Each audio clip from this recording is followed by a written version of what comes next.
국민의 먹고 사는 문제가 위협받고 있습니다. 지난 5월 구직자 1인당 일자리 수가 IMF 외환위기 이후 27년 만에 최악을 기록했습니다. 한 곳에 일자리를 두고 약 3명이 경쟁하고 있는 셈입니다. 청년부터 은퇴한 어르신까지 일자리 찾기에 매진합니다. 또 전 연령층의 소비가 줄어들며 소상공인들의 어려움이 지속되는 악순환도 반복되고 있습니다. 이처럼 경기 침체는 사회적 약자와 취약계층에게 더 가혹합니다. 그런데 지난 정부의 예산 중 취약계층과 청년 지원에 쓰이는 예산이 불용된 것으로 나타났습니다. 저소득층을 위한 에너지복지지원금, 기초연금 확대, 청년 진로 및 취업 지원 예산 등 사업비 불용의 규모가 1조 원에 달합니다. 지난 정부가 책임감 있게 예산을 집행하고 세수 결손이 크지 않았다면 취약계층과 청년들의 피해는 줄어들 수 있었을 것입니다. 지금이라도 바로잡아야 합니다. 국민의 먹고 사는 문제를 해결하기 위해 국회는 국회가 해야 할 일을 다하겠습니다. 민생 추경으로 국민의 삶에 온기를 불어넣고 국민이 민생 현장에서 체감할 수 있는 정책을 마련하는 일에 총력을 기울이겠습니다. 추경을 통해 민생뿐만 아니라 대한민국 미래를 위한 투자도 멈추지 않겠습니다. 미래 먹거리에 대한 투자를 하지 않는다면 내일은 또 다른 두려움이 될 것입니다. 지금 우리나라의 AI 기술은 중대한 도전에 직면해 있습니다. 최근 하버드대 케네디 스쿨 벨퍼 센터가 발표한 핵심 및 신흥기술 지수 2025 보고서에 따르면 현재 우리나라 AI 기술은 세계 25개국 중 9위에 불과하다고 합니다. 우리의 기술력과 인적 자원은 우수하지만 아직 가야 할 길이 멉니다. 이재명 정부는 출범과 동시에 AI 수석비서관 자리를 신설하며 관련 산업에 전폭적인 지원을 하겠다는 강력한 의지를 드러냈습니다. 정부와 국회가 함께 투자와 지원을 아끼지 않는다면 대한민국의 AI 경쟁력은 세계에서 우뚝 설 수 있을 것입니다. 늦었다고 생각할 때가 가장 빠른 법입니다. 민주당은 집권 여당으로서 이재명 정부의 미래를 위한 투자를 적극적으로 뒷받침하겠습니다. 대한민국의 AI 기술이 세계를 선도할 수 있도록 최선을 다하겠습니다. 네, 다음으로 전현희 최고위원의 발언이 있겠습니다. 마침내 내란, 김건희, 최혜병 3특검법이 국무회의를 통과했습니다. 윤석열 정권의 거부권 행사로 굳게 닫혀있던 국민적 의혹에 대한 진상규명의 문이 활짝 열린 것입니다. 3특검법 시행은 불의를 단죄하고 정의를 바로 세우는 첫걸음입니다. 특히 내란 심판은 국민께서 이재명 대통령을 선택한 주요 이유이기도 합니다. 국민의 총불위를 겨눈 내란, 권한 없는 자의 국정농단, 최혜병 순직 사건 수사 외압까지 모든 의혹의 진상을 낱낱이 밝혀야 합니다. 성역 없는 특검 수사로 내란 세력, 국정농단 세력, 수사 외압 세력 모두 법의 심판대에 세워 정의가 살아 숨쉬는 진짜 대한민국을 만들어야 합니다. 윤석열 정권의 용산 대통령실 이전은 지난 정부가 처음부터 잘못되었음을 알리는 신호탄이었습니다. 국민을 무시하는 오만한 결정 때문에 최소 수백억에서 수천억 이상의 천문학적 국민 혈세가 낭비되었습니다. 용산 졸속 이전으로 야기된 국민의 혈세 낭비에 대해서 반드시 진상을 규명해서 책임을 묻고 구상권을 청구해야 할 것입니다. 윤건희 부부의 주술에 의존해서 국고를 낭비한 범죄 행위 의혹의 진상을 철저히 규명하고 그 책임을 물어야 할 것입니다. 서울고등법원에 이어서 서울중앙지법 대장동 사건 재판부도 헌법 제84조에 의해서 재판을 연기했습니다. 헌법 정신과 국민 선택을 존중한 지극히 당연한 결정입니다. 대통령의 불소추 특권은 안정적인 국가 운영과 국민 주권을 위해서 헌법이 보장한 권리로 정치적 유불리를 따질 문제가 아닙니다. 나머지 사건 재판부도 오직 헌법에 따라서 조속히 재판 연기 결정을 내려주시기를 당부합니다. 사법부의 합헌적 결정에도 신임 대통령의 발목 잡기를 끊임없이 시전하는 국힘은 헌법 위에 군림하는 정당인지 묻고 싶습니다. 헌법을 파괴하고 민생 경제를 완전히 파탄낸 내란 정당이 반성은커녕 침몰하는 대한민국 호를 구하기 위해서 고군분투하는 대통령 헐떡기에만 골몰하고 있습니다. 이미 국힘은 대선에서 주권자인 국민의 투표로 국민의 심판을 받았습니다. 그럼에도 계속해서 헌법과 국민 주권을 무시한다면 더 혹독한 헌법의 심판을 각오해야 할 것입니다. 이상입니다. 네, 다음으로 한준호 최고위원의 발언이 있겠습니다. 네, 오늘 국회 교육위원회에서는 리박스쿨 사태와 관련한 현안 질의를 할 예정입니다. 그런데 이주호 교육부 장관이 출석을 하지 않는다고 하는군요. 그 이유를 들어보니까 기가 막힙니다. 김영호 교육위원장이 페이스북에 올린 불출석 사유서에 따르면 이주호 장관은 지난 6월 4일 국무위원 전원이 대통령께 사의를 표명한 이후 교육부 업무 관여를 최소화하고 있다라는 핑계를 대면서 불출석을 양해해달라라고 전해왔습니다. 저도 재선 의원으로서 윤석열 정권 장관들의 불출석 사유서, 이 억지스러운 불출석 사유서를 수탁해봤지만 사의 표명을 했는데 반려되어서 일을 안 하겠다 이런 핑계는 처음 봅니다. 본인이 불출석 사유서에도 명기를 했듯이 이재명 대통령께서는 이주호 장관의 사의를 반려했습니다. 대통령께서 그렇게 결정하신 이후에는 하던 일을 계속하라라는 뜻이 담겨있지 않겠습니까? 이주호 장관은 그 자리에 앉아있는 이상 교육부 장관에 걸맞는 책무를 다해야 할 것입니다. 누구 마음대로 최소한의 업무를 한시적으로 수행을 하겠다는 것입니까? 국무위원이 대놓고 사보타주 즉 태업을 하겠다는 것인데 국민의 평가가 두렵지 않습니까? 언론계 시민사회는 물론이고 온 국민이 사퇴하라고 촉구를 하고 있는 이준석 방통위원장은 꼬박꼬박 국무회의에 참석이라도 하게 하는데 정작 사의가 반려된 이주호 장관은 왜 해야 할 일을 안 하겠다라고 버티는 것입니까? 그렇기 때문에 의심이 가는 것입니다. 이주호 장관이 현안 질의에 도저히 나올 수 없는 다른 이유가 있다. 이렇게 판단하지 않겠습니까? 학부모들의 마음에 천불을 지른 리박스쿨 사태의 최종 책임자는 바로 이주호 교육부 장관입니다. 그 책임자가 현안 질의를 회피하는 것은 장관 본인의 책임이 맞다라고 자인하는 방증이라고밖에 볼 수가 없습니다. 국민께 머리 숙여 사죄를 드려도 모자랄 상황이고 지금까지 확인된 사항을 국민께 낱낱이 보고 드려도 시원찮을 판입니다. 다시 한번 이주호 장관께 교육위 전체 회의에 출석할 것을 강력히 촉구합니다. 혹시라도 의사결정에 어려움이 있을까 봐 제가 참고할 만한 헌법 및 법률 조문 몇 가지를 좀 말씀드리겠습니다. 우선 우리 헌법과 법률에서는 공무원의 성실 의무를 분명하게 규정하고 있습니다.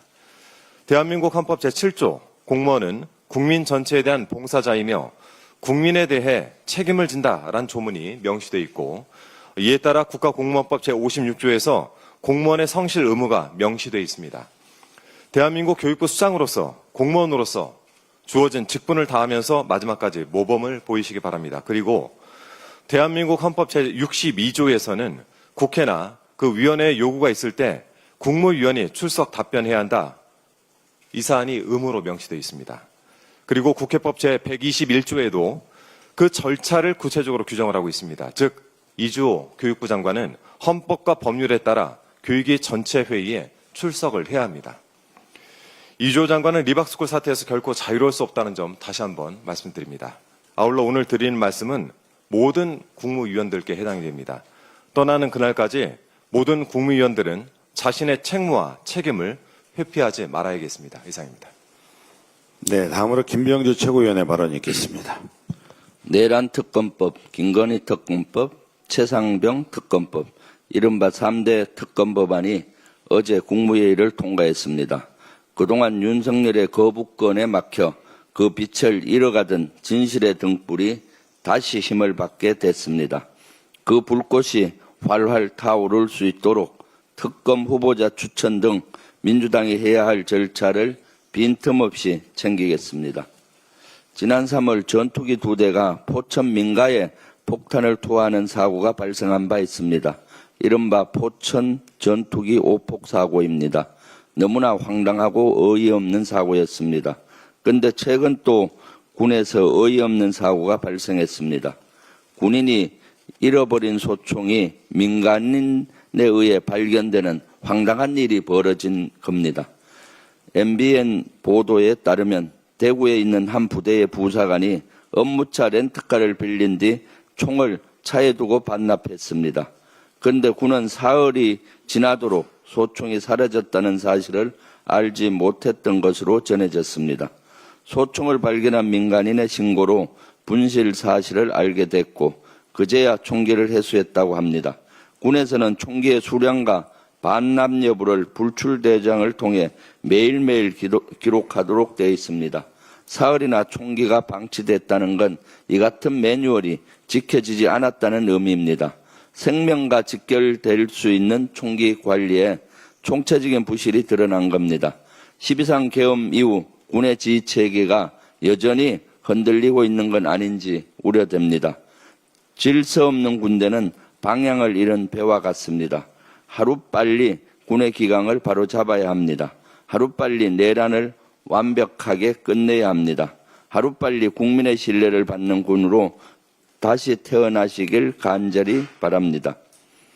진짜 일꾼 찾기 프로젝트 국민 추천제가 오는 16일까지 진행됩니다. 장차관, 공공기관장 후보 등을 국민에게 추천받는 제도입니다. 국민주권정부라는 이름에 걸맞는 파괴적 인사제도라는 평가가 나오고 있습니다.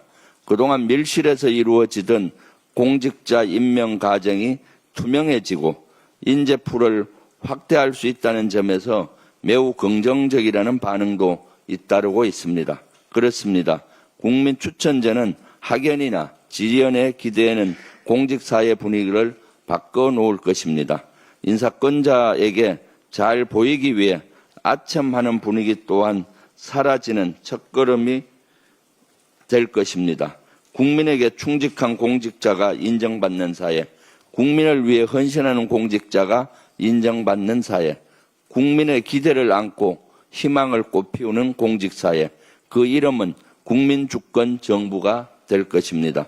국민 여러분의 많은 참여를 부탁드립니다. 이상입니다. 네, 다음으로 송순호 최고위원의 발언이 있겠습니다. 예, 윤석열의 12.3 계엄과 내란, 국회의 계엄 해제와 탄핵, 법원의 윤석열 구속과 헌재의 대통령 파면, 조기 대선, 그리고 이재명 정부 출범, 모든 것이 영화보다 더 영화 같은 극적인 상황의 반복이었습니다. 국민과 국회의원들의 목숨을 건 저항과 군경의 소극적 대응과 양심이 있어 계엄을 해제할 수 있었습니다. 우연에 우연이 더하고 애국가 가사처럼 하느님이 보호하사 천우 신조가 있어 실패하기가 더 어려운 친위 쿠데타를 막아냈습니다. 이 모든 것이 대한민국의 주권자인 국민 여러분 덕분입니다. 다시 한번 국민 여러분께 감사드립니다. 지난 대선은 윤석열의 계엄과 내란으로 치러지는 선거이기에 내란 종식 선거이자 윤석열, 김건희 정권의 실정과 권력을 사유화한 폐악질을 심판하는 선거였습니다. 결국 진짜 대한민국을 열어갈 이재명 후보가 대통령에 당선되었습니다. 이는 내란을 종식하고 무너진 민주주의와 무너진 민생과 경제를 살리라는 준엄한 국민의 명령입니다. 이재명 정부는 국민이 명령한 내란 종식과 민주주의 회복과 무너진 민생과 경제를 반드시 살려야 합니다. 그래야 나라가 안정되고 국민이 행복해집니다. 그래야 이재명 정부가 성공할 수 있습니다. 우리 민주당은 성공한 이재명 정부가 되도록 모든 노력을 다하도록 하겠습니다. 진짜 대한민국을 만들기 위한 이재명 정부의 1호 법안인 내란특검법, 김건희 특검법, 최혜병 특검법 등 3개 특검법이 어제 10일 국무회의에서 의결됐습니다. 이는 내란 심판과 헌정질서 회복을 열망하는 국민의 뜻과 명령을 받들기 위한 결정입니다. 윤석열의 12.3 계엄 사태 관련 전반을 수사하게 될 내란 특검, 도이치모터스 주가 조작, 명품백 수수, 불법 선거 개입 의혹 등을 다룰 김건희 특검, 그리고 해병대 최상병 순직 사건 수사 외환 및 은폐 의혹을 규명할 순직 해병 특검이 드디어 출범하게 됩니다. 얼마나 기다리고 고대했던 특검입니까? 3대 특검이 출범하게 된 것을 국민과 함께 진심으로 환영합니다. 3건의 특검법은 모두 윤석열 정부가 거부권을 반복적으로 행사하며 지연됐던 법안입니다. 3건의 특검법을 국무회의에서 의결한 것은 멈춰있던 나라를 정상화하고 내란을 종식하는 데 반드시 필요한 수순입니다. 또한 윤석열의 거부권에 막혀 제대로 행사되지 못했던 국회의 입법 권한을 다시 국민 여러분께 돌려드리고자 하는 이재명 정부의 의지이기도 합니다. 3대 특검 규모는 내란특검법 최대 267명, 김건희 특검법 최대 205명, 순직해병특검법 최대 105명의 수사 인력이 배치됩니다. 특검 기한은 순직해병특검법은 최장 140일, 나머지 두 특검법은 최장 170일까지 수사가 가능합니다. 이재명 정부가 1호 법안으로 특검법 체계를 심의 의결한 것은 대선으로 확인된 내란 심판과 헌정질서 회복을 원하는 국민의 명령에 따른 것입니다. 모든 권력은 국민으로부터 나온다는 국민주권 정부의 당연한 결정입니다. 이번 특검을 계기로 윤석열 정권 하에 일어난 모든 악행들의 진상이 제대로 밝혀지길 기대합니다. 공이 있는 자에겐 상을 주고 죄가 있는 자에겐 벌을 주는 상식이 통하는 사회가 되기를 기대합니다. 사람이든 물건이든 있을 자리에 있어야 합니다. 그렇지 않으면 질서가 무너지고 엉망이 됩니다. 국정운영의 최고 책임자 대통령이라는 자리는 더욱 그렇습니다. 자질과 능력도 갖추지 못한 자가 대통령의 자리에 있는 3년 동안 대한민국의 모든 것이 무너진 것을 우리는 똑똑히 경험했습니다. 있을 자리에 있지 않았던 내란 우두머리 윤석열과 그의 내조자 김건희는 과연 어떤 벌을 받을지 궁금해지는 날입니다. 신상필벌은 사필 규정입니다. 이상입니다. 네, 다음으로 홍성국 최고위원의 발언이 있겠습니다. 주가가 4월 9일 이후 쉼없이 올라서 4월 9일 대비 27% 그리고 지수로 놓으면은 무려 600포인트나 올랐습니다. 6월 들어서는 단 하루도 빠지지 않고 주가가 200포인트나 올랐습니다. 경제는 달라지지 않았습니다. 그런데 주가는 왜 오를까요? 이는 이재명 대통령이 나라 살리기 공약에 대한 신뢰가 바탕이 되었다고 생각합니다.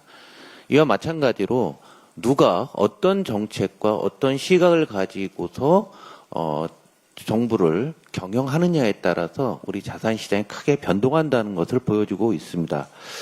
이러한 생각들은 국내인만이 아니라 외국인에서도 나타나고 있습니다. 6월 들어서 어제까지 불과 5거래일 만에 외국인 투자가들은 코스피에서 3.6조 원, 코스닥에서 4천억을 샀으니까 약 4조 원의 돈이 해외 투자가들부터 유입이 되었습니다. 주가가 오르면 이게 남의 얘기 같은 분도 많으실 거예요.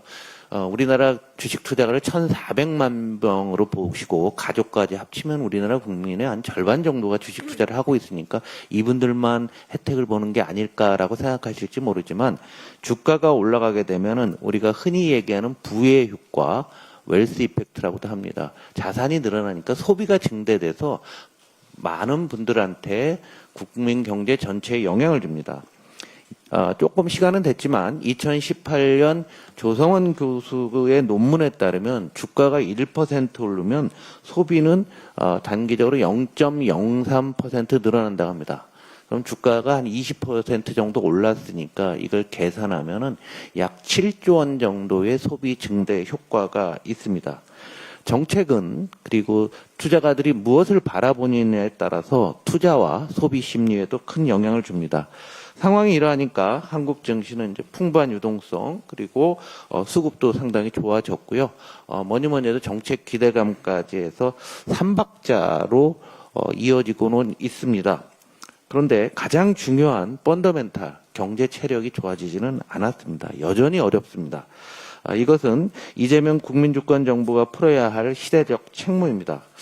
이러면 펀더멘탈 경제로 회복하기 위해서 경제까지 좋아지게 되면은 고 송대관 가수가 얘기해서 4박자를 갖추게 되는 겁니다.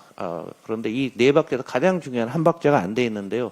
그 단초는 오늘 방금 전에 발표된 고용지표에서도 분명히 확인이 되고 있습니다.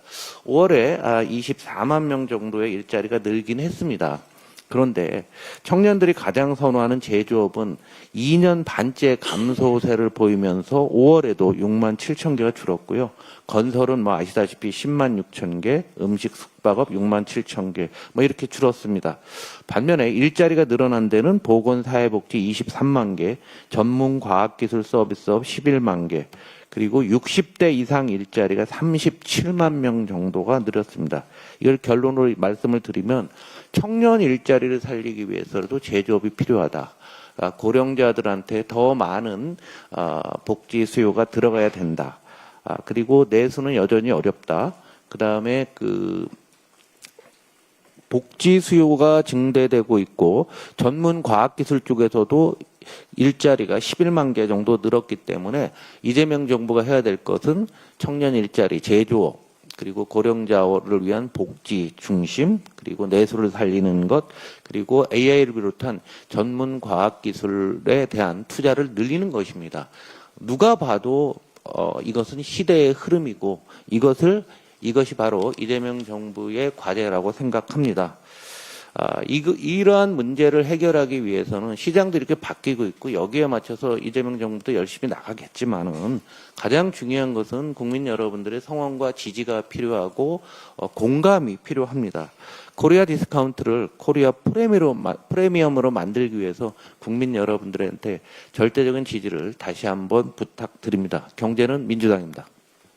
네. 이상 발언을 모두 마치고 당대표 직무대행께서 폐회를 선언하시겠습니다. 네. 최고위원회 들어올 때마다 항상 경제판을 보는데, 네.